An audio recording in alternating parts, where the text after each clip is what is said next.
Welcome, today I'm with Xiaomi 11 Lite 5G NE and I'll show you how to lock SIM card with SIM pin on this device.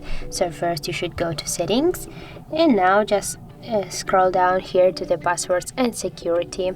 Now just go here to the privacy section and right there you will see the SIM lock. Tap here and here tap once on the switcher to turn on the SIM pin and just type here the password what you want. For example, I will type the 1234 and just tap to OK to confirm that.